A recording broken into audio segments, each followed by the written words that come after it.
হর হর মহাদেব সবাইকে। আজ 8ই জুলাই। আমরা এসেছিলাম গুফার সামনে 7ই জুলাই বিকেল 4:30টার সময় আমরা এই গুফার সামনে এসে পৌঁছাই। আর আমরা এখানে দর্শন করতে করতে আমাদের নাবতে 7:30 বেজে গেছিলো। আমরা সবাই একটু আলাদা আলাদা হয়ে গেছিলাম যেই কারণে, আর প্রচুর বৃষ্টি হচ্ছিল আমরা যেই সময় গিয়ে পৌঁছাই। তো আমাদের সাথে কিছু ইনসিডেন্ট ঘটে, যেমন আমাদের শারীরিক সমস্যা দেখা দেয় সবারই। তো যার কারণে আমরা কালকে সারা রাত এখানে ভোলেনাথের কৃপায় আর আর্মিদের সাহায্যে আমরা কালকে এখানে একটা ভান্ডারায় থাকি। তো সারা রাত থাকি। ভোলেনাথের সত্যি কৃপা না থাকলে হয় না, কারণ ভোলেনাথের কৃপা ছিল বলেই আমরা এখানে সারা রাত কাটিয়েছি। এখান থেকে এবার আমরা বেরিয়ে যাব। কালকে রাত্রেবেলা একটা মজার ইনসিডেন্ট ঘটে। এখানে কিন্তু এই ভান্ডারার মধ্যে ভাল্লুক এসেছিল। অ্যাকচুয়ালি ওরা খাবারের খোঁজে এখানে আসে। আর আমরা যেখানে এখন দাঁড়িয়ে আছি এই ভান্ডারাতেই আমরা কালকে সারা রাত ছিলাম। ব্লগ করার মতন পরিস্থিতি ছিল না বলে আমি দেখাইনি এই জায়গাটা। আর প্রচুর বৃষ্টি, মানুষের সমাগম, আর অসম্ভব সুন্দর একটা এক্সপিরিয়েন্স, অ্যাডভেঞ্চার, সব কিছু বলতে পারো। জয় ভোলে, জয় ভোলেনাথ, জয় শিব শম্ভু।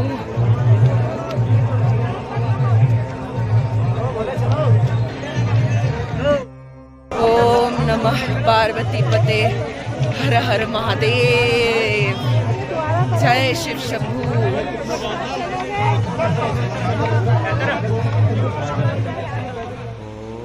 তো আমরা সবাই এখানে দাঁড়িয়ে রয়েছি এখন কিন্তু সকাল বেশ অনেকটাই। তো চলো চলো, আমাদের দর্শন হয়ে গেছে।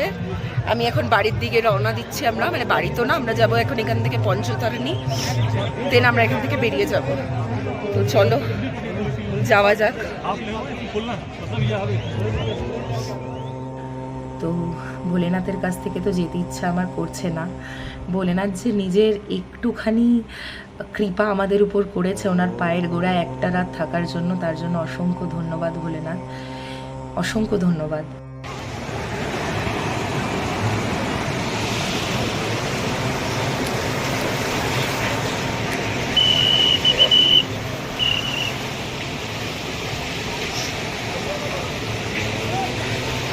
जय भोले,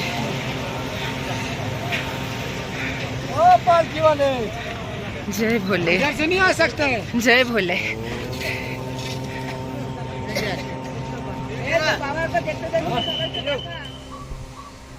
যখনই ভাবছি চলে যাওয়ার পালা এসে গেছে এখান থেকে, তখন মনে মনে একটু কষ্ট হচ্ছিল। তবে ভোলেনাথকে অনেক ধন্যবাদ একদিন ওনার পায়ের গোড়ায় রাখার জন্য। তো যাই হোক, আমি ভগবানের কৃপায় কিন্তু দুবার দর্শন করেছি। কারণ 7 তারিখ যখন আমরা এসেছিলাম তখন আমার বোনের ভীষণ জ্বর ছিল, ও মেডিকেল ক্যাম্পে ছিল। আর আমি, আমার মাসি, আমার মা আর আমার পিসি আমরা গেছিলাম দর্শন করতে। নেক্সট ডে মর্নিং আমি আবার বোনকে নিয়ে ওই 400 সিঁড়ি প্রায় ক্রস করে আবার দর্শন করে এসেছি ভোলেনাথের। সবশেষে একটাই কথা বলবো, ইন্ডিয়ান আর্মি সত্যি হ্যাটস অফ। ওনারা না থাকলে আমরা এখানে একদমই সেভ নই। ওনারা প্রতিটা পদে পদে আমাদেরকে হেল্প করেছে, সবাইকে। সব জায়গায় অক্সিজেন সিলিন্ডার নিয়েছিলেন, সব জায়গায় ওনারা হেল্প করেছেন। মেডিকেল ক্যাম্প থেকে শুরু করে সব কিছু ফ্রি অফ কস্ট, কোনো চার্জেস কিন্তু কিছুতেই দিতে হয়নি। অতএব থ্যাংক ইউ সো মাচ সবাইকে। আমরা পৌঁছে গেছি, চলো যাই। যতবার পিছন ঘুরে তাকাচ্ছি ততবার মনে হচ্ছে আরেকটুখানি যদি থেকে যেতাম তাহলে খুব ভালো হতো। আমি এখানে অনেক চেষ্টা করছিলাম যে একটু কালীমাতা টপটাকে যদি বোঝাতে পারি ক্যামেরায়, বাট বোঝানো যাচ্ছে না ক্যামেরায়, দূর থেকেও বোঝাতে পারছি না। পুরো মূর্তিটা কালী ঠাকুরের মতন দেখতে লাগছে। আর এখানে একটা ছোট্ট মন্দির মতন আছে। তো যাই হোক, পঞ্চতারিণী যাওয়ার পথেই পাহাড়টা দেখতে যে কি সুন্দর লাগছিল, একদম অসম্ভব সুন্দর। পাহাড়ের মাথায় একদম বরফ জমে আছে, আর সে দৃশ্য ভোলার মতন না। আমরা তো বালতাল দিয়ে এসেছি, তবে আমি পেহেলগামের রাস্তাও দেখলাম। বালতালের থেকে অনেক ভালো, তুলনামূলক হাঁটা যায়, বাট বালতালের রাস্তা দিয়ে চড়া ভীষণ কঠিন, তুলনামূলক অনেক কঠিন। হার্টের পেশেন্টদের জন্য কিন্তু খুবই রিস্কি এটা। তো আমি বলবো, আর যদি আসারই হয় তাহলে বালতাল ছেড়ে পেহেলগাম দিয়ে আসুন, শান্তি মতন আসতে পারবেন, আস্তে আস্তে হেঁটে হেঁটে হেঁটে হেঁটে। সত্যি কথা বলতে পঞ্চতারিণীর দিকে বা বালতালের রাস্তা থেকে যখন তুমি পেহেলগামের দিকে যাবে না, সৌন্দর্যটা অসম্ভব সুন্দর। তেমনি পেহেলগাম দিয়ে আসার পথে তো এই সৌন্দর্য উপভোগ করাই যায়, অসম্ভব সুন্দর। সেটা আমার ক্যামেরা বা ফোন কোনো কিছুই জাস্টিস করতে পারবে না। আমরা যেটা চোখে দেখছি সেটা অপূর্ব সুন্দর। তো এই পর্যায়ে আমি তোমাদের একটা ছোট্ট করে গল্প শেয়ার করি। আমরা টোটাল এসেছিলাম 8 জন। আমরা 8 জনের মধ্যে 3 জন আলাদা হয়ে গেছে, আর আমরা 5 জন আলাদা। তো যাই হোক, আমরা রাত্রেবেলা হারিয়ে গেছিলাম সবাই, মানে হারিয়ে বলতে এদিক ওদিক হয়ে গেছিলাম। তো যাই হোক, আমার মাসি আর আমার মেসো আর মাসির মেয়ে ওরা আগে থেকে চলে গেছিলো কাল রাতেই, মানে 7 তারিখ রাতেই ওরা পঞ্চতারিণী পৌঁছে ওখানেই ছিল। আর আমরা নেক্সট ডে গিয়ে পৌঁছাই সকালবেলা 5 জন ভান্ডারা থেকে। বললামই যে ভান্ডারায় ছিলাম, নেক্সট ডে আমরা চলে যাই। তো প্রচুর বৃষ্টির মধ্যে কন্ট্যাক্ট করা যাচ্ছে না, ফোন হাতে ছিল না, প্রচুর একটা ব্যাপার হয়েছিল, এক অসম্ভব একটা এক্সপিরিয়েন্স। কি বলবো, সেটা আর মুখে প্রকাশ করা যাবে না। আমরা সব পঞ্চতারিণী নেমে গেছি। পঞ্চতারিণী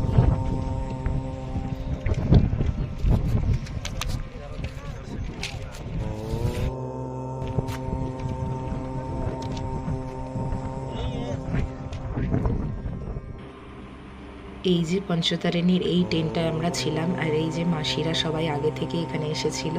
আমি তো তোমাদের বললামই আমরা 3 জন আলাদা আলাদা হয়ে গেছিলাম। তো যাই হোক, মা এসেই শুয়ে পড়েছে এখানে, আর পারছে না। আমরাও এবার একটু রেস্ট নেব, খুবই দরকার সেটার। বেশ তখন দুপুরবেলার কাছাকাছি সবাই আমরা বিশ্রাম টিশ্রাম করে উঠেছি। এবার সবার পেয়েছে ভীষণ খিদে, বুঝতেই পারছো। খাবার দাবার কিছু হয়নি আমাদের পেটে, সেই অর্থে খাবার পড়েনি। ভান্ডারার খাবার আমরা কেউ সেরকম অর্থে খাইনি, শুধু হেঁটেই গেছি আর হেঁটেই গেছি, সবাই খুব ক্লান্ত। তো আমার হঠাৎ কি মনে হলো যে আমি টেন্টওয়ালাকে বললাম যে চলুন একটু, আপনারা একটু চাল একটু আলু হবে কিনা ওনাদের কাছে। তো টেন্ট মানে যারা ছিলাম, মানে যাদের টেন্টে, তারাই আমাদের তাদের প্রেশার কুকার, তাদের একটু চাল আলু এগুলো দেয়। আমরা সেই প্রেশার কুকারে আর কি সব রান্না টান্না করে আলু সিদ্ধ ভাত বাটার দিয়ে মাখিয়ে খেয়েছি। এতদিন বাদে নিজের মতন খাবার পেয়ে সবাই ভীষণ খুশি করে আনন্দ করে এখানে খেয়েছে। আর আমি সবাইকে এখন বেড়ে দিচ্ছি খাবার দাবার, আর সবাই খাচ্ছে গরম গরম ভাত আলু সিদ্ধ, অসম্ভব সুন্দর। আর আমাদের কাছে লঙ্কা ছিল, সেই জন্য মনে হচ্ছিল অমৃত খাচ্ছি আমরা। রাত প্রায় অনেক বাজে, আমরা সবাই আলু সিদ্ধ ভাত খেয়ে মোটামুটি শুয়ে পড়েছিলাম গুছিয়ে গাছিয়ে। তো এখানে পঞ্চতারিণীতে কিন্তু স্নান করার সেই অর্থে কোনো ব্যবস্থা ছিল না, মানে অত ভালো ব্যবস্থা ছিল না। যারা করার তারা করে, বাট আমরা পারিনি করতে। আর টেন্টের ভাড়া আমাদের নিয়েছিল সম্ভবত 700 টাকা করে। তো যাই হোক, এটা হচ্ছে পুরো পঞ্চতারিণী, যেটা তোমাদেরকে দেখালাম। আর আমি আস্তে আস্তে করে হেঁটে হেঁটে যাচ্ছি, কারণ বৃষ্টি হচ্ছিল, আর বৃষ্টির জন্য প্রচণ্ড স্লিপারি ছিল, একটু স্লিপ খেলেই কিন্তু পড়ে যেতাম। আমরা কালকে সারা রাত পঞ্চতারিণীতে ছিলাম, এখন আমরা শেষনাগে যাচ্ছি। মা পিছনে আছে, মোটামুটি ভীষণ ঠান্ডা। এখান থেকে আমরা শেষনাগ, তারপরে চন্দনবাড়ি ডাইরেক্ট চলে যাব। তো চলো, সামনের দৃশ্য ভীষণ সুন্দর, প্রচণ্ড ঠান্ডা লেগেছে। দাঁড়াও তোমাদের দৃশ্যটা দেখাই একটু বাইরের। পাশে নদী, ওই দূরে মা দাঁড়িয়ে আছে।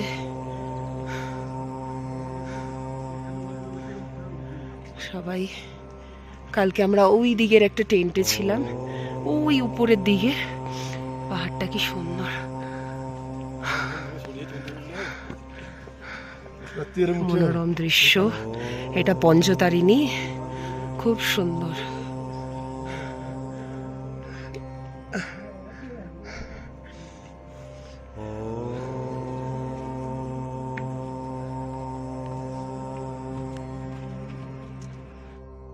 আমরা এখন পঞ্চতারিণী থেকে বেরোচ্ছি।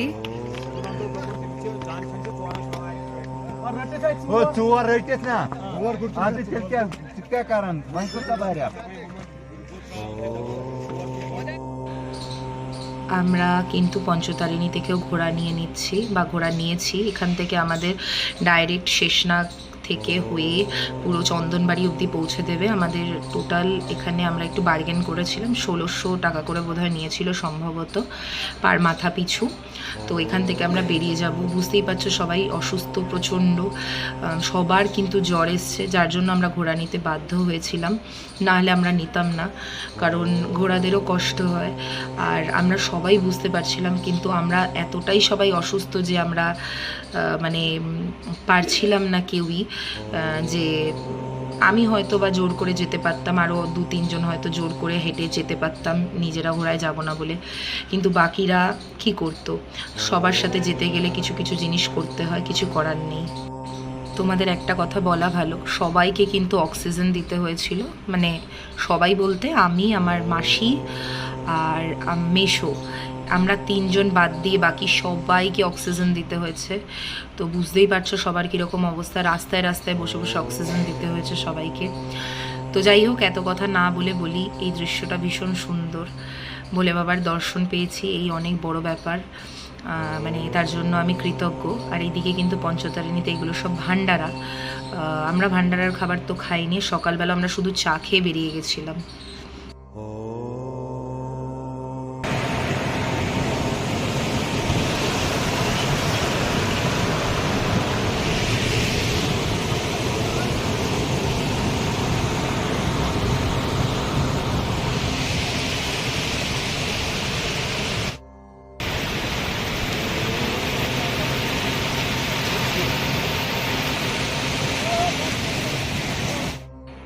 তো যতই আমি এদিক ওদিক দেখছি ততই সৌন্দর্যে আমি মুগ্ধ হয়ে যাচ্ছি।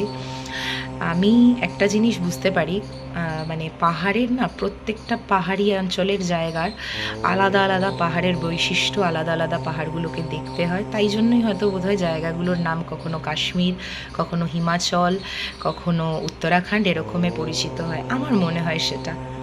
কারণ আমার ভাগ্যে একবার কেদারনাথ যাওয়া হয়েছিল, তো আমি কেদারনাথের ওদিকে সব কিছু করেছিলাম। আমার কাছে ছোট ছোট কিছু ক্লিপ আছে কেদারনাথের, যদি কখনো পারি নিশ্চয়ই শেয়ার করব।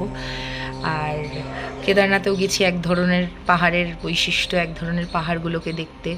কাশ্মীর আসলাম, কাশ্মীরের এক ধরনের পাহাড়। আমি দার্জিলিং এদিকে নর্থ বেঙ্গল ঘুরলাম, এক ধরনের পাহাড়। সব জায়গায় আলাদা আলাদা আলাদা আলাদা পাহাড়।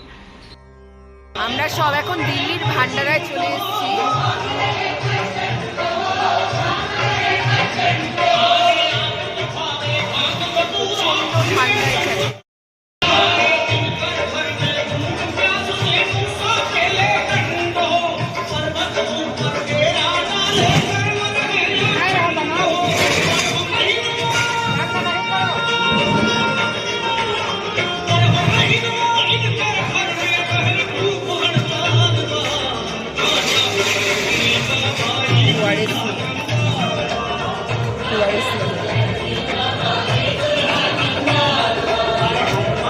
ওয়ারেস নেই না, ওয়ারেস।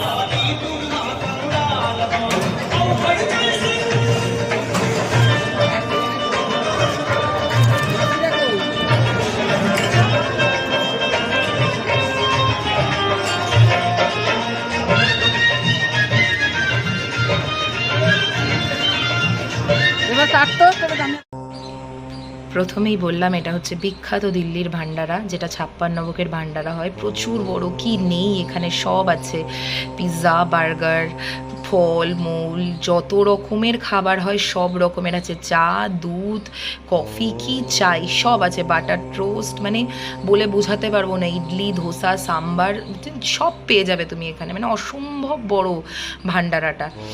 তো যাই হোক, আমরা এখানে খাওয়া দাওয়া করবো বলে আমরা পঞ্চতারিণী থেকে সেই অর্থে খেয়ে বেরোয়নি। তো চলো যাই। যত সামনের দিকে এগোচ্ছি তত অবাক হয়ে যাচ্ছি যে এত কিছু এই এত উপরে কি করে। এটা হচ্ছে পৌষপাত্রিতে, কিন্তু ঠিক আছে, এই ভান্ডারাটা পৌষপাত্রিতে পড়া। দূর দিয়ে দেখতে পাচ্ছ, মানে এখানে হচ্ছে পিৎজা টিজা ছিল এর মধ্যে, তার মধ্যে পেস্ট্রি, তার মধ্যে হচ্ছে পনির সাটে, মানে কি নেই দেখতেই পাচ্ছ তোমরা। প্রচুর বড় আর প্রচুর বড় ভান্ডারাটা, বলে বোঝাতে পারবো না।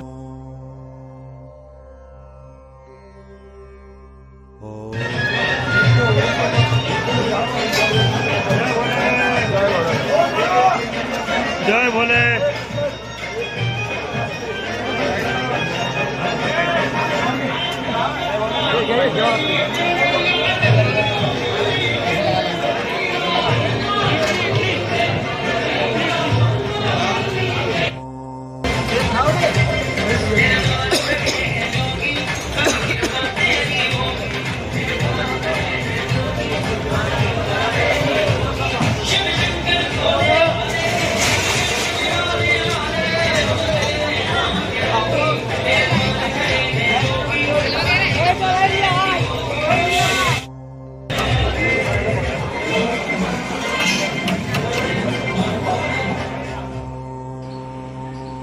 পুরো ভান্ডারাটা আমি আর সেরকম অর্থে কিছু ভয়েস ওভার দিলাম না, পুরোটা দেখালাম যে মানুষ কত খুশি হয়ে এখানে এসে মানে ভান্ডারা করে আর কি ভালো যে লাগে দেখতে। আর এই বাইরে সবাই শুয়ে শুয়ে বিশ্রাম করছে। এখানে কিন্তু মেডিকেল ক্যাম্পেরও মানে ব্যবস্থা ছিল, সুব্যবস্থা। তো এই বাইরে সবাই বিশ্রাম করছে। এনারা হয়তো পঞ্চতারিণীর দিকে এবার যাবে হেঁটে হেঁটে। আর এই যে আমরা সবাই এখানে কিন্তু ঠান্ডা ভালোই ছিল। তো আর মাস্ক পরাটা ভীষণ ইম্পর্টেন্ট। আর আমরা আবার এখান থেকে বেরিয়ে চলে যাব, আমরা দাঁড়াবো না বেশিক্ষণ, কারণ আমাদেরকে এখান থেকে কিন্তু ডাইরেক্ট চন্দনবাড়ি অবধি যেতে হবে। আর এই ভান্ডারার প্রতিটা ভান্ডারায় কিন্তু একটা করে ঠাকুর থাকে, তোমরা চাইলে এখানে দান করতে পারো কিছু টাকা। তো চলো আজকের মতন এখানেই ব্লগটাকে শেষ করছি। যদি কিছু ভালো লেগে থাকে do like share and subscribe.